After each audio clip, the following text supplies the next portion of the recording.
여러분 행복하세요? 샬롬입니다. 하나님의 평화가 여러분과 함께하기를 소망합니다. 서양 격언 중에 펜이 칼보다 강하다라는 말이 있지요. The pen is mightier than the sword라는 영어 속담이죠. 외적인 모습으로 보면 칼이 강하지만 결국 끝에서는 펜이 더 강하다는, 힘이 있다는 그런 의미입니다. 역사를 가까이서 보면 칼이 더 강하지요. 무력이 더 강해 보이고 세 보이지만 조금 더 역사를 길게 보면 펜이 칼보다 강했음을 우리는 알 수 있습니다. 노자의 도덕경에 보면 유약승강강이라는 말이 있습니다. 뜻은 이것이에요. 부드럽고 약한 것이 딱딱하고 강한 것을 이긴다라는 의미입니다. 물방울이 바위를 가르고요. 파도가 바위의 모양을 조각하며 또 다르게 모양을 만들죠. 때로는 풀이 콘크리트를 뚫고 나오지요. 눈물이 강함을 녹아내리듯 말이죠. 외적인 완력이나 어떤 강압이나 폭력이 인간의 존엄과 인간의 사랑을 이길 수 없다는 그런 의미일 것입니다. 그런데 함정이 있어요. 제가 이 함정을 생각하면서 마음이 좀 아프기도 하는데요. 그 함정은 현실에서는 끊임없이 아픈 눈물과 고통의 역사들이 계속 이어진다는 것이에요. 펜이 칼보다 강하다, 유약승강강이 옳다고 역사 속에서 사람들은 알고 있지만 현실에서는 계속적으로 아픔과 고난과 어려움과 고통 속에 살고 있다는 것이에요. 과거나 현재나 지금도 많은 사람들은 권력과 폭력과 전쟁과 핍박과 살인하기를 너무 즐겨하고 좋아하는 것 같아요. 사람의 존엄성을 강조하고 사랑해야 한다고 말은 하고 어린아이들에게 가르치지만 폭력과 전쟁과 살인 등이 끊이지 않는 역사 속에 우리는 살아갑니다. 이런 현실 속에서 사람들은 어떤 나무를 보지 말고 숲을 보라고 말은 하지요. 저도 그렇게 말합니다. 나무를 보면 폭력과 부정의와 전쟁과 살인과 어떤 이해 불가한 일들이 너무나도 많이 일어나요. 그렇지만 나무가 아니라 숲을 보면 조금 멀리서 역사를 바라보면 펜이 칼보다 강하다, 유약승강강이란 말이 또 맞게 보이죠. 맞는 것처럼 보여요. 여기에 또 함정이 있어요. 어떤 함정일까요? 다름 아닌 시간이에요. 먼 산을 바라보는 시간, 고통을 감내해야 되는 시간, 그 시간이 때로는 1년이 넘게 걸리기도 하고요. 수십 년이 걸리기도 하고 때로는 내 다음 세대 그리고 100년을 훌쩍 넘기기도 해요. 그런데 더 어두운 함정은 무엇이냐면 몇백 년 후에도 똑같은 일이 계속 반복된다는 거예요. 그게 역사 속의 현실이죠. 그런데 이런 상황 속에서 계속 낙심하고 있어야 될 것인가? 저에게 끊이지 않는 질문은 이런 역사적인 현실을 어쩔 수 없단 말인가? 나무 대신에 먼 산을 바라보고 펜이 칼보다 강하고 유약승강강을 믿으며 사는 방법은 없을까? 그것에 대한 고민이었어요. 너무나도 많은 사람들, 나라들에서 지금 현재 독재와 내전을 통해서 힘든 시대를 살고 있는 사람들이 너무나도 많아요. 21세기를 살고 있음에도 초현대 최고의 문명 속에 살고 있음에도 변하지 않는 상황이 너무나도 많기에 마음이 많이 아파요. 많은 사람들이 자신의 고향을 내버리고 언어도 통하지 않고 그리고 정말 문화도 익숙하지 않는 그런 국경을 넘어서 이주자가 되고 있어요. 수백만 명이 전쟁과 내란과 절대 빈곤과 억압으로 도저히 살 수가 없어서 국경을 넘어서 피난민이 되고 있지요. 그럼 이런 문제들의 해결책은 없을까? 솔직히 외적으로는 절망적이에요. 정치와 경제 지도자들에게 바랄 희망이 거의 없기 때문이에요.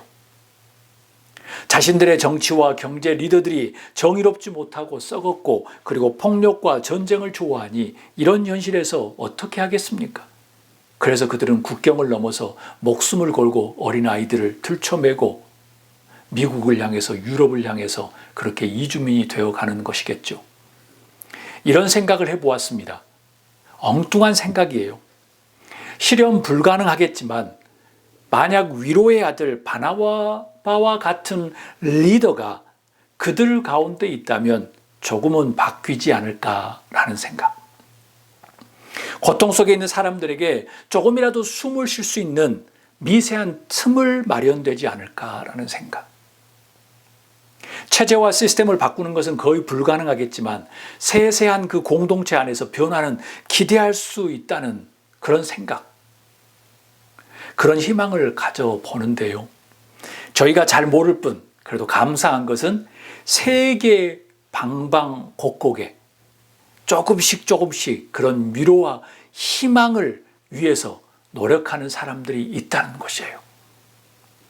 위로의 사람들을 통해서 현실, 그 억척하고 정말 핍박받으며 힘든 고통의 현실을 뛰어넘는 그런 영적인 위로가 그들에게 임하고 있는 그런 현장들이 있다는 것에 마음의 위안이 됩니다. 그 영적인 위로가 그들에게 임하기를 기도합니다. 말씀의 서두에 이런 이야기를 언급한 이유는 이것이에요. 로마 대제국의 세 번째로 컸던 그 안디옥, 화려한 도시였던 그 안디옥에도 비슷한 상황이었지 않았을까라는 생각이에요. 로마 제국의 가치와 이상으로 살아가는 사람들에게는 안디옥이 좋은 도시지요. 화려하지요. 로마 시민으로서는 화려한 대도시 안디옥에 산다는 것은 자랑스러운 것이겠죠. 얼마나 좋았겠어요. 돈도 있죠. 권력도 있죠. 유흥도 있죠. 재미가 있었던 곳에서 살고 있으니 정말 행복했겠죠. 그렇지만 반대로 그런 시대적인 배경에서 신앙을 지키기 위해서 예배하는 안디옥 초대교회 성도들은 어땠을까요? 그들은 로마의 가치와 이상을 즐기며 살았을까요? 아니에요. 그들은 목숨을 걸며 예배하는 신앙 공동체였어요. 그들은 예배를 드린다고 다른 사람들에게 광고하지 못한 상황이었어요. 만약 그랬다면 그들은 감옥에 갇혀서 처형당해야 했겠지요. 당시에 예수를 따르는 사람은 로마를 전복하려고 하는 반란자들로 구분되었기 때문이에요. 정치범, 사상범들이 되었지요. 그런 상황에서 위로의 아들 바나바가 파송되었고요. 안디옥 초대교회가 위로의 공동체가 되어가고 아주 든든하게 세워져 갔어요. 공동체가 위로의 아들 리더십 위에 든든하게 세워져 갔습니다. 바울의 아름다운 친구 위로의 아들 바나바 시리즈 세 번째 The Power of Consolation에서 위로는 어떤 힘과 능력을 가지고 있다고 지난주에 말씀드렸나요? 위로는 많은 사람들을 주께로 오게 한다. 위로는 사람을 변화시킨다. 위로는 동역자를 세운다. 마지막으로 위로는 진짜 크리스천으로 사람들을 만든다는 것이죠. 오늘은 바나바에 대한 시리즈 마지막 시간입니다. 다 함께 1절 말씀을 읽도록 하겠습니다. 안디옥 교회에 예언자들과 교사들이 있었는데 그들은 바나바와 니게르라고 하는 시므온과 구레네 사람 루기오와 분봉왕 헤롯과 더불어 어릴 때부터 함께 자란 마나엔과 사울이다. 아멘. 사도행전은 예수님의 제자 누가에 의해서 기록되었어요. 1절 말씀은 당시 안디옥 교회의 리더들이 누구였는지 잘 알려주는 말씀이에요. 동시에 안디옥 교회가 다민족들이 모였다는 것도 알려주는 그런 말씀이에요. 또한 안디옥 교회의 영적인 사역들에 대한 내용을 알려주는 말씀이에요. 대표적인 리더들 4명을 말하죠. 바나바, 시므온, 루기오, 마나엔 그리고 사울. 다민족은 모였다는 면에서 바나바는 사이프러스 출신 레위인이에요. 시므온은 니게르라고 하는데 뜻이 a black man이에요.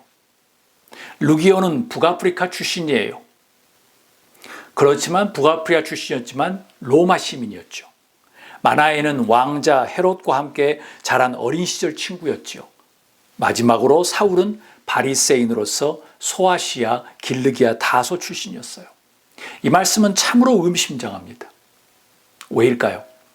성령이 임했던 초기 안디옥 교회에는 차별이 존재하지 않았음을 알 수 있는 말씀이에요.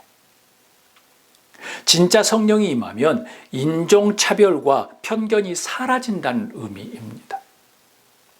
바나바는 사이프러스 출신, 조금 더 유럽에 가까운 출신 레위인이었고요.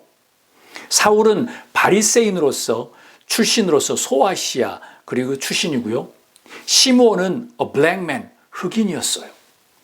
루기오도 북아프리카 출신으로 잊었지만 로마 시민이었죠. 북아프리카라고 하면은 당연히 흑인이었죠. 마나에는 왕족과 함께 자란 친구였어요. 다양한 피부 색깔과 다양한 인종들이 모였고 다양한 계층들이 모여 있었던 그 리더들이에요. 솔직히 저는 놀랐습니다. 초대교회에서도 파벌이 존재했죠. 그리고 다른 가짜 복음이 성했는데 초대교회에 성령이 임하고 초기 안디옥 교회에서는 인종과 문화와 계급의 차별과 편견이 없었다는 것이에요. 그럼 이렇게 이해할 수 있겠죠. 다음 목소리 읽도록 하겠습니다. 진정한 성령님이 임하면 우리 안에 차별과 편견이 사라진다. 또 읽겠습니다. 만약 여전히 차별과 편견이 남아있다면 성령의 역사가 사라지고 있다. 여러분, 진정한 성령이 임하면 안디옥 교회처럼 우리 안에 차별과 편견이 사라집니다. 만약 여전히 우리 안에 차별과 편견이 남아있다면 성령의 역사가 사그러지고 있다는 것이에요. 여러분, 성령의 임재를 통해서 우리 안에 있는 그 차별과 편견의 삶에서 자유할 수 있기를 소망합니다. 다 함께 2절 말씀을 읽도록 하겠습니다. 그들이 주님께 예배하고 금식하고 있을 때에 성령이 그들에게 말씀하셨다. 너희는 나를 위하여 바나바와 사울을 따로 세워라. 내가 그들에게 맡기려 하는 일이 있다. 아멘. 당시 안디옥 초대교회의 영성생활, 영성훈련을 잘 알 수 있는 말씀이에요. 예배하며 금식했다고 말합니다. 일상의 영성생활이었을 수도 있고요. 또는 특별한 하나님의 인도하심을 바라며 기도했던, 공동체가 기도했던 그런 영성훈련일 수도 있어요. 흥미로운 것은 예배와 금식은 초대교회에서 매우 중요한 영성을 위한 훈련이었다는 것이에요. 이렇게 바꾸어 생각하면 어떨까요? 예배의 삶이 없이 신앙을 유지하는 것은 매우 당돌하고 교만한 생각이다. 더불어 예수님을 따르는 크리스천이라면 특별한 시간, 필요한 때에는 금식을 통해서 하나님의 뜻을 묻고 들어야 한다. 왜요? 안디옥 교회의 리더들이 예배하며 금식하며 하나님의 뜻을 구했기 때문이에요. 이것은 초대교회의 영성훈련을 위한 귀한 모범이라는 것입니다. 예배하는 삶을 신실하게 살아가는 여러분이 되기를 소망합니다. 특별한 시간에는 금식하며 하나님의 뜻을 구하는 여러분이 되시기를 바랍니다. 예배와 금식을 하고 있을 때 성령님이 그들에게 말씀하셨어요. 너희는 나를 위하여 바나바와 사울을 따로 세워라. 내가 그들에게 맡기려 하는 일이 있다. 저는 이 말씀을 들으면서 너무나도 큰 감동을 받았습니다. 우리 한 목소리로 읽도록 하겠습니다. 모든 사람이 비슷한 일들을 잘할 필요는 없다. 모든 사람들이 비슷한 일을 다 잘할 필요가 없어요. 성령님께서 바나바와 사울을 따로 세우라고 했어요. 성령 하나님이 따로 맡기려고 하는 일이 있었기 때문이에요. 저의 감동은 사람마다 각자의 재능에 따라서 따로 세워서 맡길 일이 있구나라는 것이에요. 공동체와 교회도 마찬가지예요. 제가 요즘에 마음이 아픈 것 중에 하나는 교회마다 홈페이지를 들어가 보면 모든 교회들이 천편일률적으로 다 똑같은 것을 하려고 너무 열심히 뛰어가는 것 같아요. 고유한 색깔, 특색, 재능이 없이 너무 한 방향으로 유행을 쫓아가듯이 그렇게 막 한 방향으로 천편일률적으로 가는 것 같아요. 모두 코끼리 다리 하나 붙잡고 코끼리는 이렇게 생겼다고 유행처럼 말하는 것 같아요. 모두 유사한 일을 잘할 필요는 없다고 이야기합니다. 내가 잘하는 것, 타인이 잘하는 것. 내가 해야 할 것, 타인이 해야 할 것. 우리 교회와 타 교회가 똑같이 잘할 필요는 없다는 말씀이에요. 성령은 명확하게 말합니다. 두 사람을 따로 세워라. 내가 맡길 일이 따로 있다라는 말씀이에요. 저는 이렇게 여러분에게 질문하고 싶어요. 하나님이 나에게 고유하게 맡기려 하는 일은 있는가? 누구를 위해서요? 하나님을 위해서. 하나님이 나에게 고유하게 맡기려 하는 일이 무엇인가? 하나님을 위해서. 사람들은 자신들의 달란트를 자신들을 위해서 열심히 하고 난 다음에 마지막에 한두 마디로 하나님 은혜라고 고백해요. 그렇게라도 고백하면 감사한 일이지요. 그렇지만 대부분은 자신들이 잘해서 그러는 줄 알아요. 타인들도 모두 되기를 원하는 것, 하고 싶어 하는 것이 아닌 여러분과 저에게 고유하게 맡기려 하는 일이 무엇일까요? 특히 주목하세요. 너희는 나를 위하여라고 성령 하나님이 말합니다. 하나님을 위해서 솔리 데오, 오직 주님, 그 하나님만을 위해서 고유하게 맡기려 하는 맡겨진 일을 여러분은 찾으셨나요? 찾으셔야 합니다. 찾아야만 우리가 이 세상을 살아가는 목적, 살아가는 이유, 살아가는 뜻을 성취할 수 있기 때문이에요. 우리가 현실을 살아가면서 필수품인 돈, 명예, 관계, 직업, 권력들 참 중요하지요. 그런데 그것들 중에서 무엇인가 자기의 고유한 목적과 이유와 어떤 하나님께서 맡기려는 일을 만약 찾으려고 한다면 그것은 큰 문제가 있을 수 있어요. 솔리데오, 오직 하나님을 위한 일이 만약 그곳에 없다고 하면 우리는 무림한 크리스천이에요. masked Christian, 가면을 쓴 거예요. 종교인으로 살고 있는 것이에요. 오늘도 하나님은 자신을 위하여, 자기를 위하여 따로 세울 사람들을 찾고 계세요. 사랑하는 여러분, 아멘으로 응답하며 여러분과 저에게 고유하게 맡기신 그 맡기신 일을, 따로 맡기실 일을 찾는, 그리고 찾아가는 여러분과 제가 되기를 주님으로 소망합니다. 다 함께 우리 3절 말씀을 읽도록 하겠습니다. 그래서 그들은 금식하고 기도한 뒤에 두 사람에게 안수를 하여 떠나보냈다. 아멘. 우리는 인류 역사에서 엄청나고 위대한 시작을 지금 보고 계십니다. 작은 걸음처럼 보이지만 엄청난 역사적인 걸음이 지금 시작되고 있는 부분이에요. 우리 한 목소리를 읽도록 하겠습니다. 안디옥 교회는 최초 선교의 베이스 캠프가 되었다. 안디옥 교회는 인류 역사상 최초로 선교의 베이스 캠프가 되었습니다. 바울과 사울을 안수한 후에 그들을 떠나보내요. 다름 아닌 그 유명한 바울 사도와 바나바가 함께 떠난 제1차 전도 여행이 시작되는 모습을 지금 보고 있는 겁니다. 제1차 전도 여행은 터키 지방으로 갔어요. 제2차 전도 여행은 그리스 지방까지 갔죠. 그리고 유럽 최초의 교회인 빌립보 교회를 세웁니다. 그리고 3차 전도여행은 1차와 2차 전도여행을 다시 순회하면서 더욱더 굳건하게 세워갑니다. 여기에서 중요한 점이 있어요. 바울과 바나바, 바울의 제1차, 2차, 3차 전도여행의 시작점이 어디였을까요? 시작점이 바로 안디옥 교회였어요. 2차, 3차 전도여행 때예요.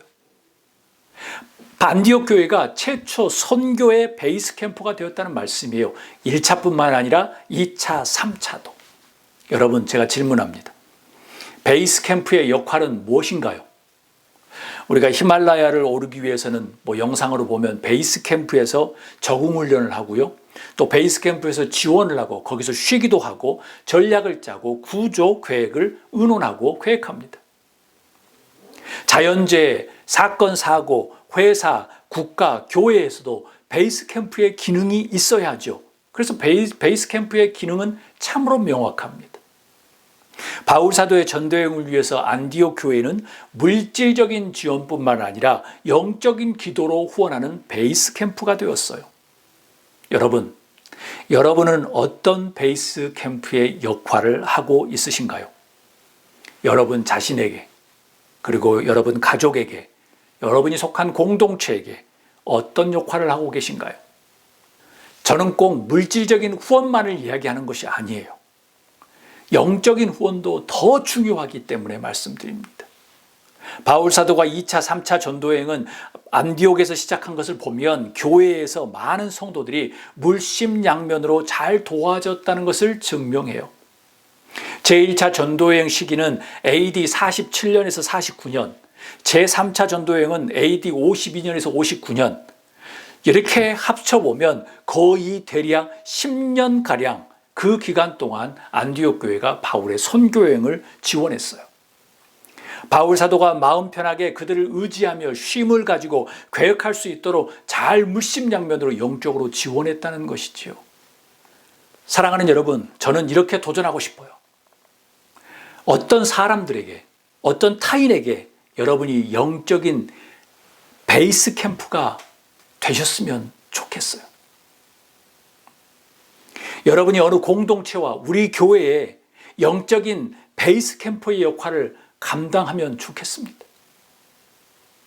적은 물질이라도 아니면 영적인 후원이라도 여러분이 알고 계시는 선교사님의 그 영적인 그리고 물질적인 베이스 캠프가 되셨으면 좋겠습니다. 여러분을 향한 하나님의 도전이라고 믿습니다. 오늘 말씀을 통해서 이렇게 말씀드리고 싶어요. 우리 한 목소리를 읽도록 하겠습니다. 위로가 칼보다 강하다. Consolation is stronger than sword. 위로로 세워진 안디옥 교회를 통해서 주시는 큰 감동이에요.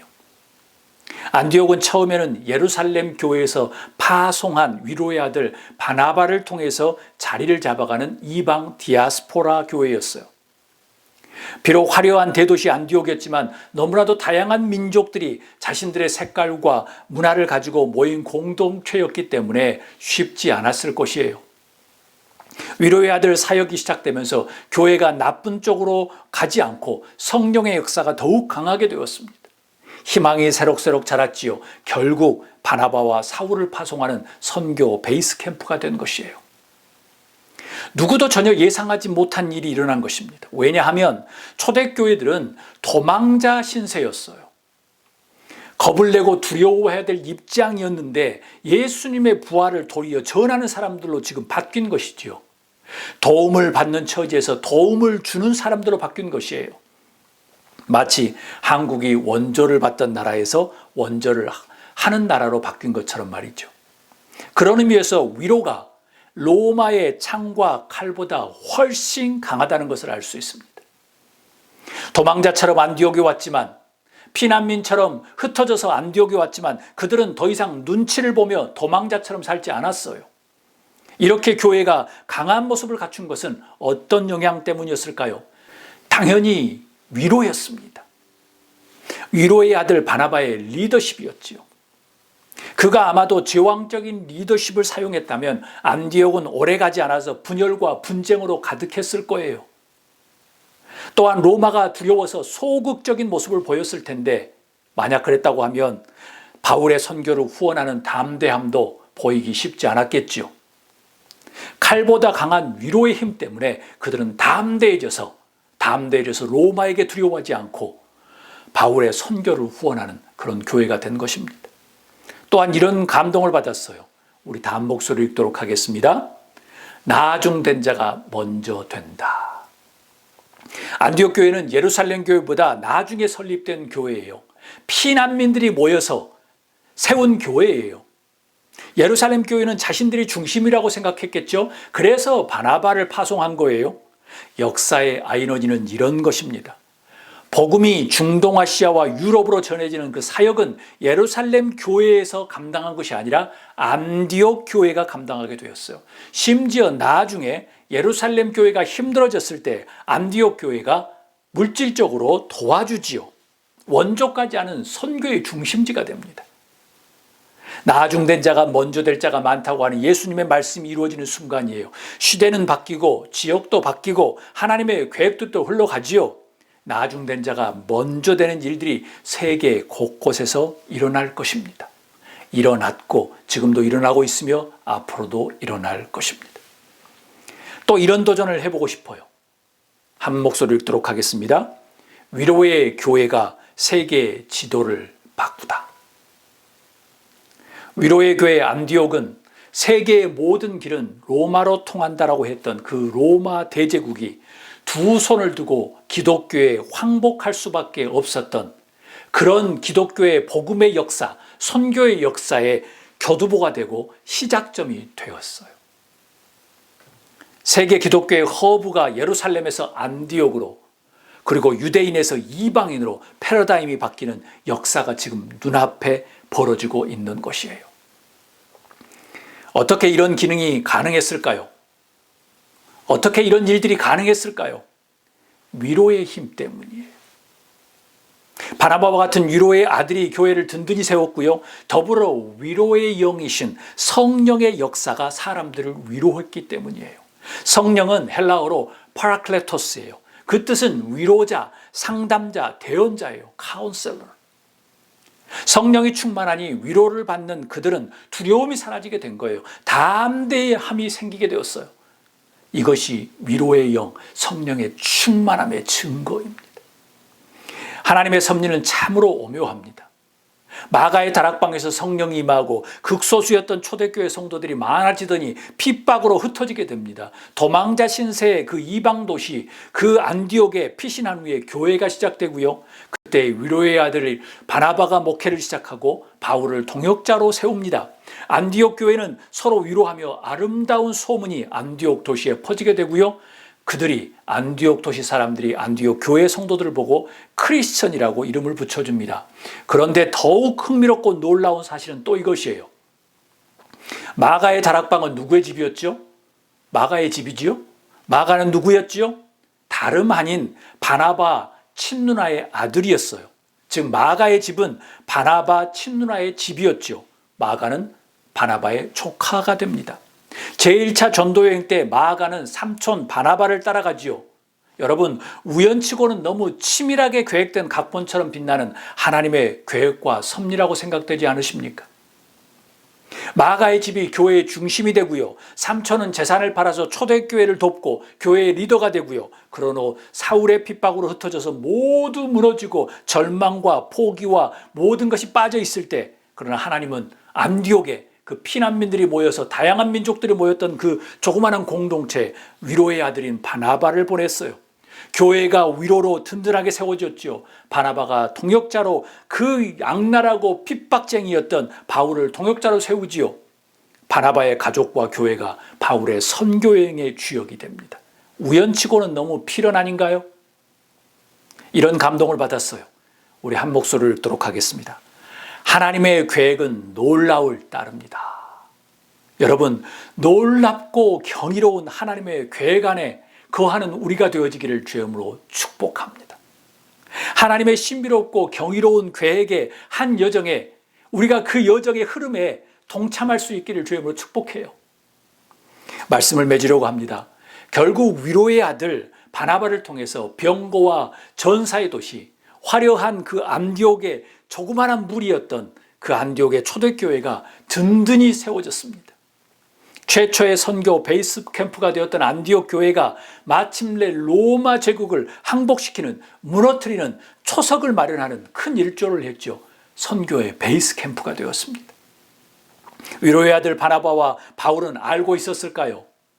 그들의 위대한 위로와 그리고 격려로 그런 선교 여행이 유럽과 아프리카와 북미와 아시아와 남미와 그 모든 곳을, 전 세계를 정복하게 될 것이라는 것을요. 여러분 기억하십시오. 위로가 칼보다 강합니다.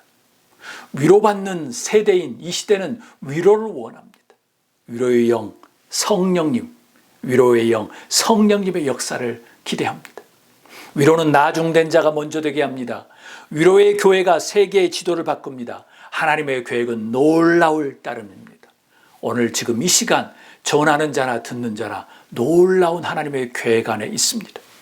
오늘도 하나님은 여러분과 저를 도전합니다. 칼보다 강한 위로, 위로의 영을 사모하라고 하십니다. 마음을 열고 주님의 부르심에 순종하여 칼보다 강한 위로를 경험하고 타인에게 공동체에 흘러보내는 여러분과 제가 되어지기를 주의 이름으로 소망합니다. 여러분을 축복합니다. 아멘.